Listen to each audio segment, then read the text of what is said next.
ในวันนี้ก็เป็นวันที่24เดือนกรกฎาคมปีพ.ศ. 2568แรม14ค่ำเดือน8ไทยแล้วก็เดือน9เมืองปีคริสต์วันที่24เดือน7ปี2025นี่ก็เขา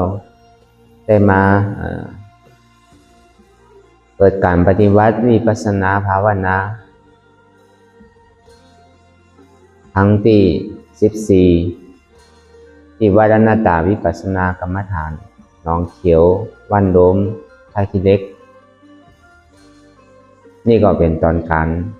ที่จะได้บรรยายภาษากำเมืองในระยะเวลา2 ชั่วโมงนี้ตั้งแต่ตี4จนถึง6 โมงเช้าระยะแรกก็คือเรานั่งขาคายกดขาขวาทับขาซ้ายก็ได้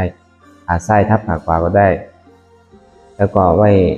ตัวเขาตรงๆรับหูเนอเปิดหูยานปัญญารับตาเนอเปิดตายานปัญญาพิจารณาใครค้นรู้ที่ใจสิ่งไหนที่มันเกิดขึ้นมานั่นก็คือเราวางเป็นอนัตตาก่อนที่เราย่ำหันเจ็บย่ำหันรูปย่ำไปเข้าใจในอนัตตาก็คือเราดูที่ลมหายใจเข้าออกหายใจเข้าลึกๆแล้วก็หายใจออกลึกๆหายใจเข้ายาวๆแล้วก็หายใจออกยาวๆหายใจเข้าก็คือเราพิจารณาว่าเกิดหายใจออกนี่ก็คือพิจารณาว่าตายหายใจเข้าก็พิจารณาว่าเกิดหายใจออกก็พิจารณาว่ารับเกิดรับเกิดรับเกิดตายเกิดตายมันใจว่าเขาดูลมหายใจอย่างเดียวแล้วก็เข้าปัญญาพิจารณาไข้ค้นตามรู้ว่าทุกสิ่งทุกอย่างตั้งแต่อันเท่าความมาถึงจนถึงบัดนี้พ้นปีพ้นเดือนพ้นวันมามีอย่างพ่องที่อันเฮาบังคับได้ตั้งแต่หัวถึงเท้าตั้งแต่เท้าถึงหัวอันนี้ก็คือเฮาพิจารณาไข้คนดูว่ามีอย่างพ่องที่ว่าเป็นของเฮาที่อันเฮาบังคับที่อันเฮาสามารถบังคับได้ในมีก่อนี่ก็คือเฮาดูแล้วก็พิจารณาไข้คนตามที่ลมหายใจเข้าออกทำใจว่ารู้อย่างเดียวสิ่งที่หันง่ายหันชัดก็คือว่าที่มันย่ำไปหันเจ็บย่ำหันตุกก็ที่ลมหายใจเข้าออกเนี่ยมันเข้าอยู่มันออกอยู่แต่ตอนระยะเวลาว่าเขาจะ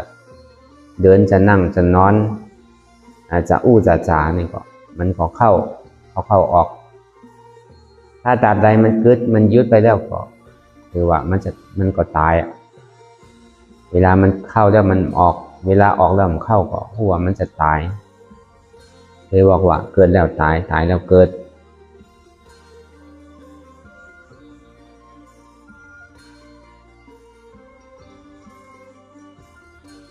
ตั้งแต่เขาหูความมาจนถึงวัดนี้ระยะเวลาก็ผ่านพ้นมาเรื่อย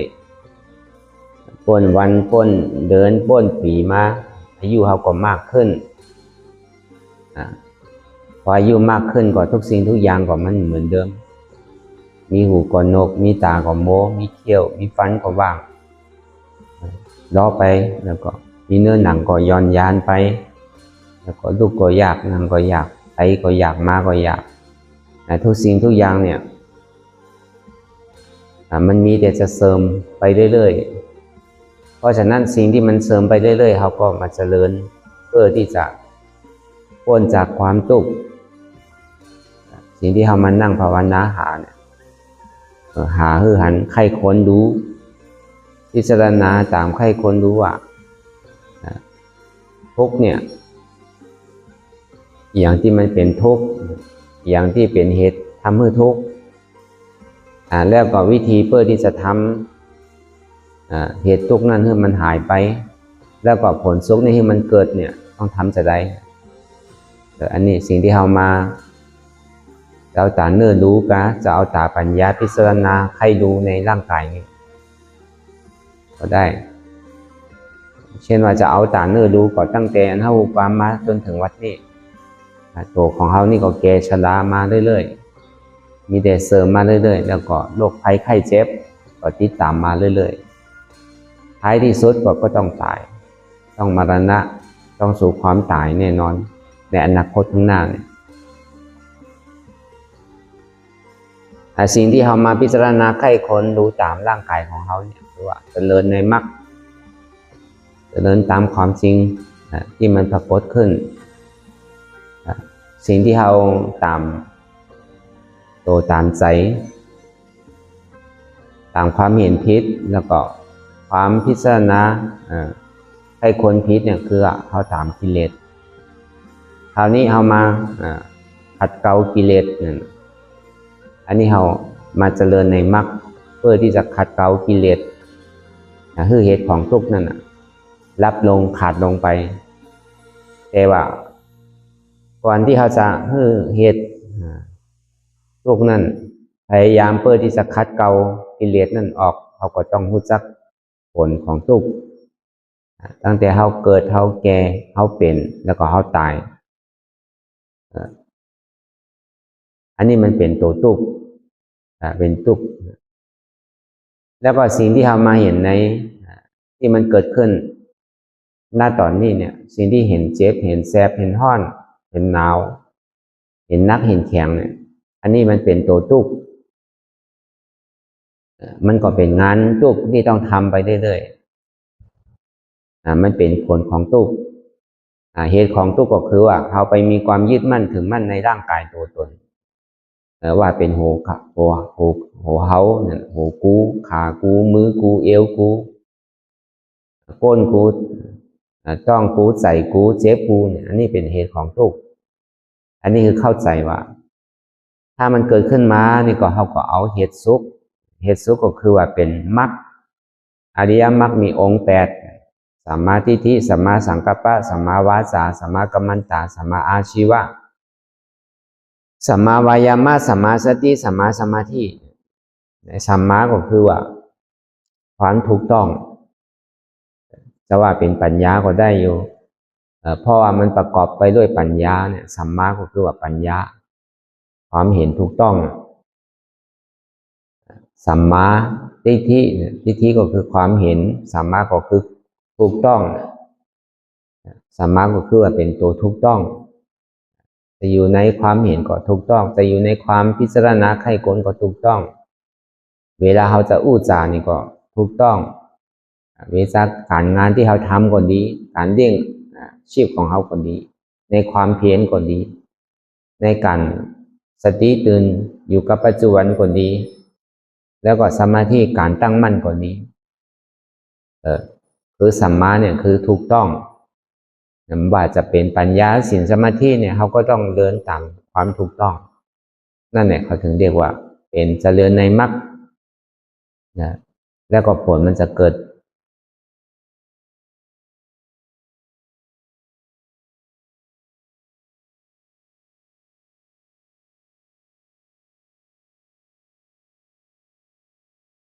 ผลนั่นคือเป็นอย่างผลก็คือเป็นนิพพานเป็นนิโรธที่จริงความจริงอันสูงสุดก็คือว่าทุกข์สมุทัยมรรคแล้วก็นิโรธถ้าเราตามปฏิบัติสิ่งที่เรามาพิจารณารู้ในร่างกายเพื่อที่จะสละความยึดมั่นถือมั่นในร่างกายก็ดีความยึดมั่นถือมั่นในใจก็ดีความยึดมั่นถือมั่นในเจ็บนี่ก็ดีหรือนั่นก็ความยึดมั่นถือมั่นในขันธ์ห้า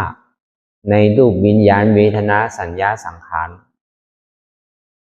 รูปวิญญาณเวทนาสัญญาสังขารสละความยึดมั่นถือมั่นในขันธ์ห้ารูปที่มันปรากฏขึ้นนั่นก็คือสิ่งที่มันเป็นเจ็บเป็นแสบเป็นร้อนเป็นหนาวอันนี้ก็มันเป็นการของรูปในรูปขันธ์เนี่ยมันทำงานสิ่งที่เราไปหาผู้มันมีเจ็บมีซอยแสบมีร้อนมีหนาวมีนักมีแข็งคือว่าเป็นวิญญาณขันธ์ สิ่งที่ไปฮับเอาเวทนาฮับเจ็บฮับแสบฮับร้อนฮับหนาวเรียกว่าความรู้สึกเจ็บรู้สึกร้อนรู้สึกหนาวเนี่ยรู้สึกปวดรู้สึกแสบร้อนเนี่ยอันนี้เวทนาขันธ์สิ่งที่ไปจดจำเวลานั่งปฏิบัติไปแล้วถ้าถึงเวลาเนี่ยมันก็จำมามันจะไปเจ็บอยู่ที่เก่าที่เดิมที่เราเคยเจ็บเคยปวดอันนี้เขาเรียกว่าสัญญาณขันธ์สังขารนขันธ์คือความในสังขารนขันธ์ก็คือว่าในมัน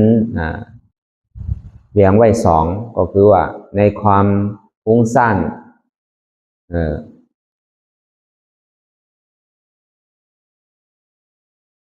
แล้วก็สังขารนขันธ์คือความที่มันมีความเจ็บความปวดความร้อนมันมีอันเดียวเนี่ยมันมีเจ็บบ้างทุกมีเจ็บบ้างมีแข็งบ้างมีอ้วนบ้างมีร้อนมีหนาวบ้างเนี่ยก็เห็นสภาวะมันเปลี่ยนแปลงไปเรื่อยๆมันเกิดรับไปเรื่อยๆนี่เรียกว่าสันตตินั่นอันนั้นเรียกว่าสังขารนขันธ์ในขันธ์ห้าตั้ง5ประการเนี่ยก็คือเขาสละความยึดมั่นถือมั่นว่าร่างกายนี่ก็ว่าใจของเขาเป็นอนัตตาใจดีไปหู้อยู่นั้นก็เป็นใจของเขาเป็นอนัตตาเวทนาที่มันฮับอยู่นี่ก็เป็นใจของเขาเป็นอนัตตาสัญญาที่มันหมายสามไว้นั่นก็เป็นใจของเขาเป็นอนัตตาสังขารนั่นก็เป็นใจของเขาเป็นอนัตตามันจะปรากฏขึ้นทางไหนก็แล้วแต่พอมาย่อก็มันก็มี3รูปวิญญาณเวทนาพอกว้างมันก็มี5อย่างที่บอกมาตะกี้พอย่อมาก็มี2อันรูปกับนาม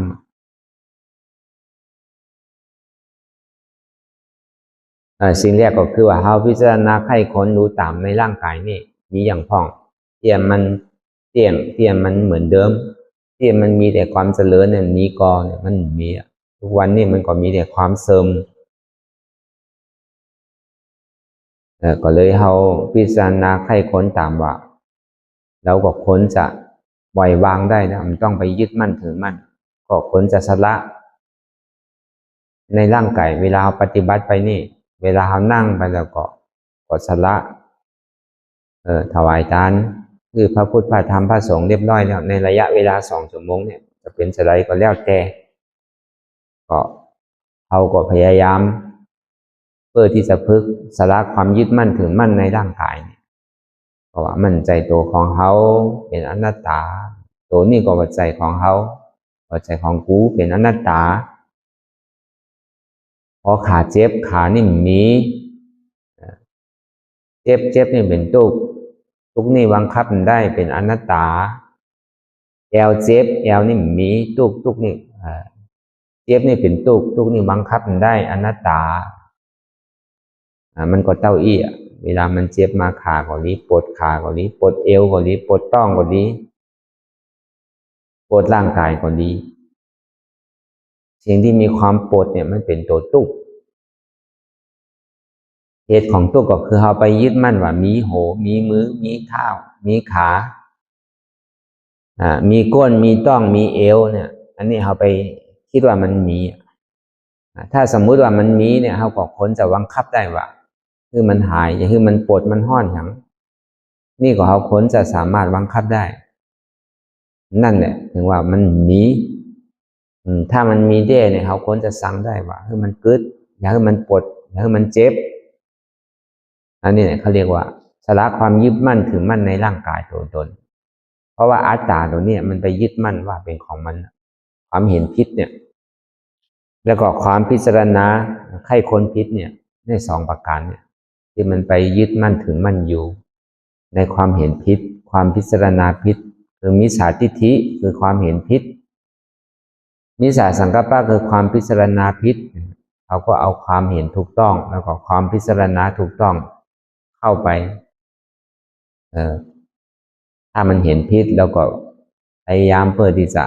เห็นถูกต้องถ้ามันพิจารณาผิดเขาก็เข้าไปพิจารณาถูกต้องเอาสัมมาทิฏฐิเข้าไปดูที่มันเป็นมิจฉาทิฏฐิ มิจฉาทิฏฐินี่เราเป็นมาตลอดความเห็นผิดความพิจารณาผิดเนี่ยยึดมั่นถือมั่นในร่างกายเนี่ยมันเป็นมายาวแล้วตั้งแต่เราฮู้กรรมจนถึงวัดนี้มันก็มีแต่ความเห็นผิดแล้วก็ความพิจารณาผิดไปเรื่อยๆแล้วก็เราใครควรตามรู้ว่ามีสิ่งไหนพ้องเรียนเราบังคับได้ก็สละตัวตนความยึดมั่นถือมั่นสองก็คือจิตที่มันพุ่งซ่านอยู่จิตที่มันกระวนกระวายคิดไปเรื่องอดีตที่ผ่านมาก็ดีคิดไปเรื่องอนาคตที่ยังมาไม่ถึงก็ดีก็คือหู้หันตันจอมใจที่มันเป็นอยู่ตอนนี้ใจมันกำลังคิดเรื่องอดีตก็คือเขาหู้ตันมันว่าอ๋อตอนนี้ใจเนี่ยกำลังคิดถึงเรื่องอดีตที่ผ่านมาคราวนี้พอมันคิดถึงเรื่องอนาคตที่ยังมาไม่ถึงเนี่ยเขาก็ต้องหู้ตันมันว่าอ๋อตอนนี้ใจเนี่ยมันกำลังพุ่งไปเรื่องอนาคตที่ยังหู้ว่ามันจะเป็นอย่างเรื่องอนาคตวันพุธวันฮื้อเนี่ยจะเป็นอย่างเขาหู้สามารถที่จะหู้ได้สิ่งที่ผ่านไปแล้วก็คือว่าเหมือนคนตายมันสามารถที่จะปิกขึ้นมาเหมือนเดิมได้ก็เราพิจารณาอย่างนี้ไปเรื่อยๆสมมุติว่าถ้าจิตเอาฟุ้งซ่านคิดไปกระวนกระวายไปหลายสิ่งหลายอย่างก็คือหู้หันตะคือหู้ตันมันอ่ะเขาจะไปบังคับว่ามันต้องไปคิดอย่างนักก็ไม่ได้เพราะว่า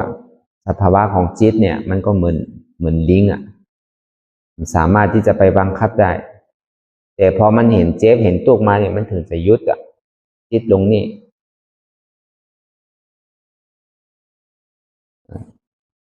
สิ่งที่มันกำลังหาอยู่เนี่ยก็เห็นกำลังเห็นอยู่แต่ก็พิจารณาไข้คนเนี่ยนี่ก็เหมือนคล้ายๆเหมือนคนบอดเหมือนคนตาบอดอะสิ่งที่ตัวเองเห็นอยู่เนี่ยก็พิจารณาสิ่งที่พิจารณาไปเรื่อยเปื่อยเต็มเห็นความจริงเนี่ยมันก็คล้ายๆเหมือนคนบอดในป่าลีห้องอวิชชานั่นแหละ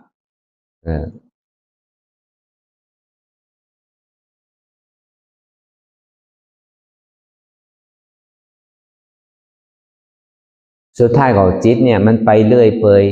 เดี๋ยวก็เรื่องอดีตที่ผ่านมาบางทีก็เรื่องอนาคตที่ยังมาไม่ถึงสลับไปสลับมา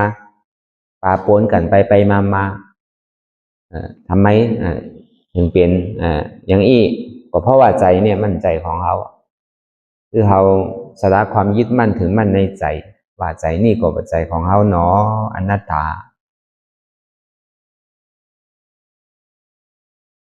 สามก็คือบางทีก็ทุกข์บางทีก็สุขบางทีก็มีความสุขบางทีก็มีความทุกข์วันละวันเหมือนกันบางทีก็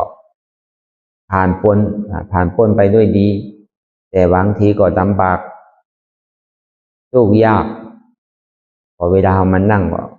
เท่าใดก็ทุกข์ละ10 นาที15 นาทีครึ่งชั่วโมง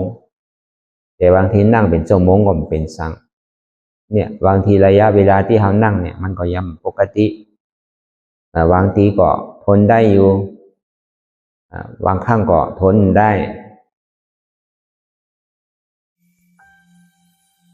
ตามธรรมดาของเขาเนี่ยเขาก็จะตามกระแส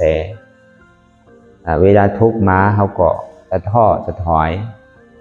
เวลามีความเวลาสุขมาก็อยากให้มันอยู่นานๆอยากให้มันไปไหนแต่เวลาทุกข์มาเนี่ยก็อยากให้มันไปไว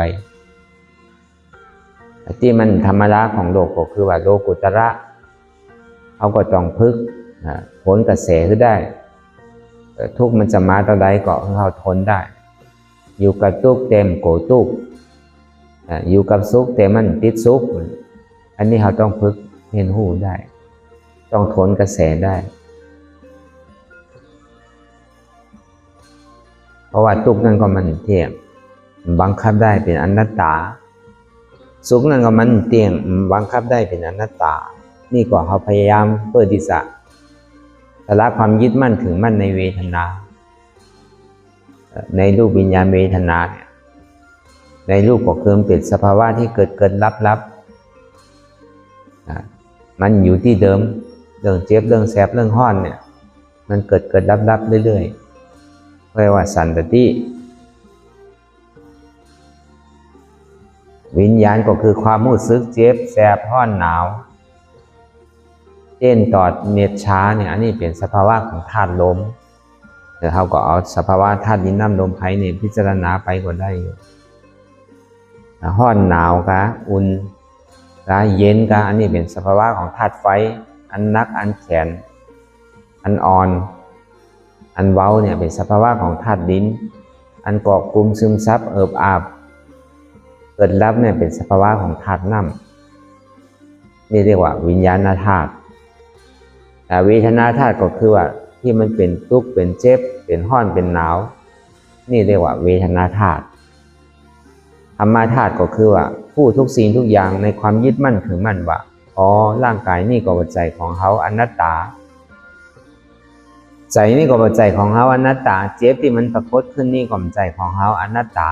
สามารถที่จะยังรู้ได้ทุกสิ่งทุกอย่างที่มันเกิดขึ้นมาเนี่ยเขาก็รู้ตันจอมมันตลอดพอมันมาที่กายเขาก็รู้ว่าอ๋อตอนนี้มันมาที่กายมาที่ร่างกายแล้วพอมันมาที่ร่างกายก็คือสละความยึดมั่นถือมั่นว่าโอ้นี่กายนี่หัวใจของเขาอนัตตาพอมันมาที่ใจก็ใจนี่ก็ใจของเราอนัตตาพอมันมาที่เจ็บก็เจ็บนี่หัวใจของเขาอนัตตาอันนี้ก็เรียกว่าธรรมธาตุเรียกว่าธรรมะหรือว่าธรรมธาตุแต่อันที่เรามาปฏิบัติเนี่ยอันนี้เป็นที่สำคัญที่สุดในความเห็นถูกต้องแล้วก็ความพิจารณาถูกต้องเนี่ยความเห็นที่มันไปยึดมั่นถือมั่นในรูปน้ำขันธ์ห้า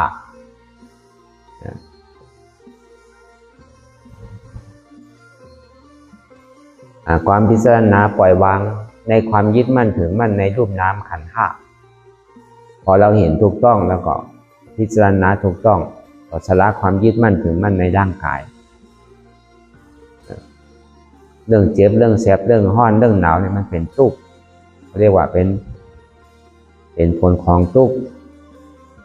เป็นทุกขสัจสิ่งที่ไปยึดมั่นถือมั่นคืออัตตาตัวตนอัตตาว่ามีตัวมีใจมีเจ็บมีขันธ์แล้วก็เขาก็พิจารณาไข้ค้นวางความยึดมั่นถือมั่นในร่างกายตัวตนเนี่ยนั่นเรียกว่าอนัตตาอนัตตาก็คือเหตุของสุขก็คือเส้นทางของมรรค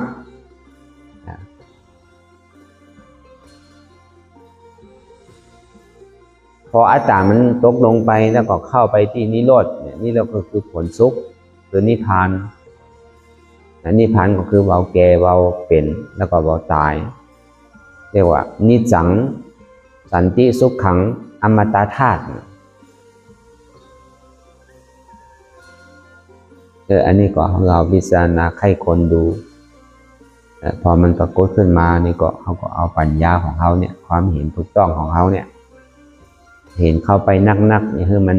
อย่าโกรธมันจะมด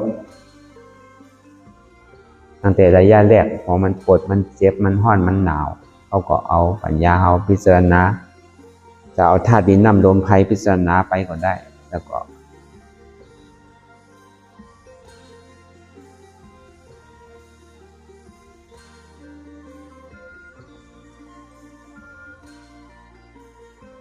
นี่ก็เราพิจารณาจนเจ็บนั้นหายพิจารณาจนทุกข์นั้นหายพิจารณาจนอัตตานั้นลดลงไปสิ่งไหนที่มันปรากฏขึ้นมานั่นเราหมอวางเป็นอนัตตา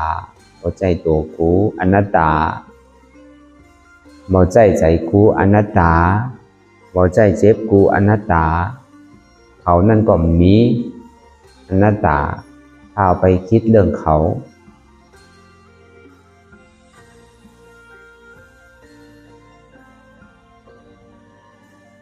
พอไปคิดเรื่องคนอื่นมึงนั่นก็มีอนัตตาพอมาคิดเรื่องเฮานี่ก็มีอนัตตาพอมาคิดเรื่องกูนี่ก็มีอนัตตาเอิ้นมีเขามีเฮามีแล้วก็กูนี่ก็มีอันนี้ก็อย่าลืมสิ่งไหนที่มันเกิดขึ้นมาก็ให้เราพิจารณาให้ควรวางเป็นอนัตตา